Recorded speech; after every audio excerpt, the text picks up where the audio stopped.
Okay, hey guys, this is a different way to do my videos.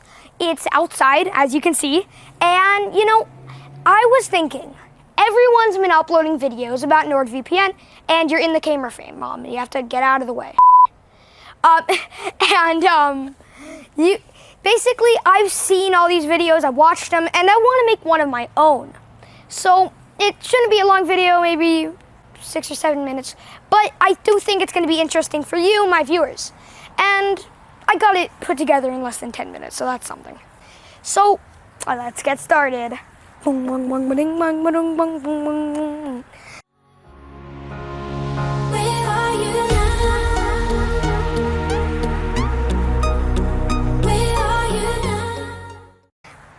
Okay, so my first note says what a VPN does and how it works.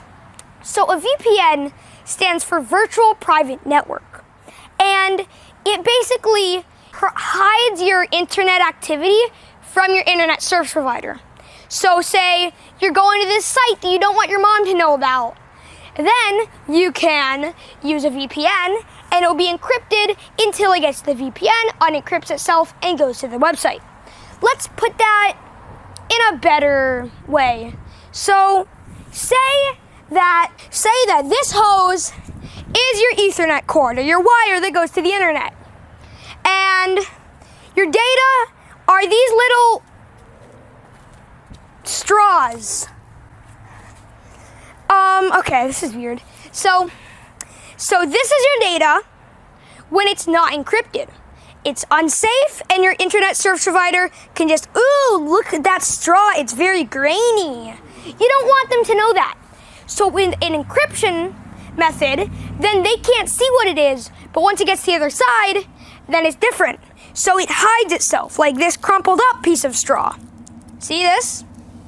It hides itself. So then the internet service provider, what's that jarbled piece of A's and I's and F's? Anyway, this is your internet thing. It's going to be more secure with a VPN. Not if the VPN gets hacked. So if your VPN gets hacked and they have logs of all the information that goes through the VPN, well, that's pretty bad. Why did I put my phone down? If they have logs, that's pretty bad and pretty unsecure at the same time. So that's not good. But how it benefits you is good. Okay, so let me give an example.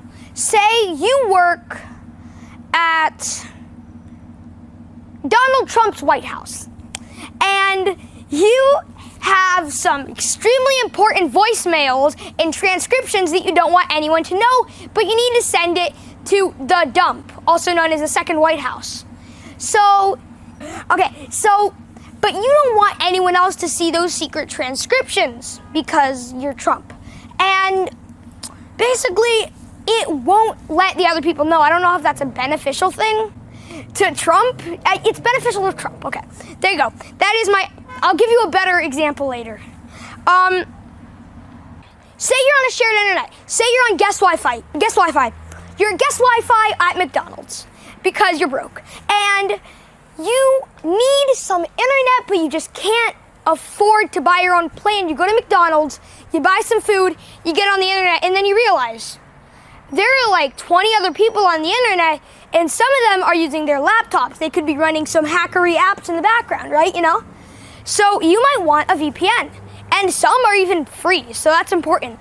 If you run that VPN, then no one can know.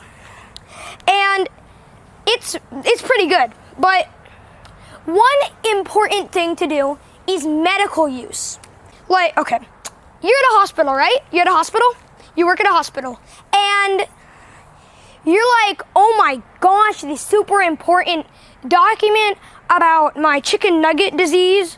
This can't be just going over the internet, so let's put it, and it's someone else's, so that's really bad. This can't go over the internet, so we gotta put it on our super secret server somewhere and leave it there to stay where no one can hack it. Well, they'll use a VPN for that. So NordVPN got hacked, short story, and this server was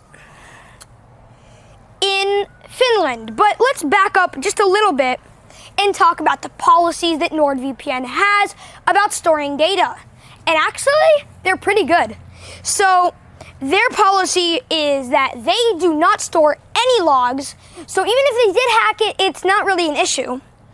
And of course, if you were like, oh, they don't store logs about the websites you visit, that's fine. But also, people might be asking, does it store your usernames and passwords? Well, you might be lucky to say, no, it doesn't. And that's very important for a lot of things. For example, it's very important probably if it doesn't store your username and password for security. They could go on to your account and see your history, right? Because they do store like a little bit of history, you know? And this applies for all the other ones that store logs. Okay, so I'm going to talk about the main thing. It's a server issue in Finland. They had a vulnerability where the hacker could join on the network and take the encryption key. What an encryption key is the thing that decrypts the information that comes from your computer, you know? How it encrypts it and makes that jumbled piece of straw go through. So they will decrypt it instead so it can be sent on without the server going, So it happened in Finland, one of their servers, no data was breached, but we'll get on to what they say in just a second. The only reason that this actually got hacked was because of the fact that they don't put their own data servers out there. They actually rent their servers. So that's why they get their servers so quick and easy. So that means that they could have installed like a remote access thing so they could download something, but then they forgot to disable it. And that's exactly the case with this. So what they did was they rented the servers, and the people that were renting it from had forgot to disable and delete the remote access app. And that's bad, but that's how it is, I guess, sometimes. So they also say that this hacker was actually using the server, had been on the server for over a month, and that's not good. Yeah, I'm gonna watch all your data. Because they can watch it go through, they just can't watch logs. So, NordVPN, they say they were unaware for a long time, and they say the server itself did not contain any user activity logs. None of our applications send user-created credentials for authentication. So usernames and passwords could not have been intercepted either. On the same note, the only possible way to abuse the web traffic was by performing a personalized and complicated man-in-the-middle attempt to intercept a single connection that tried to access NordVPN. It is believed that also several other VPNs had also been hacked within the same month, which leads me to think, is there like a hacker group or something? Anyway, I think that you guys might know a theory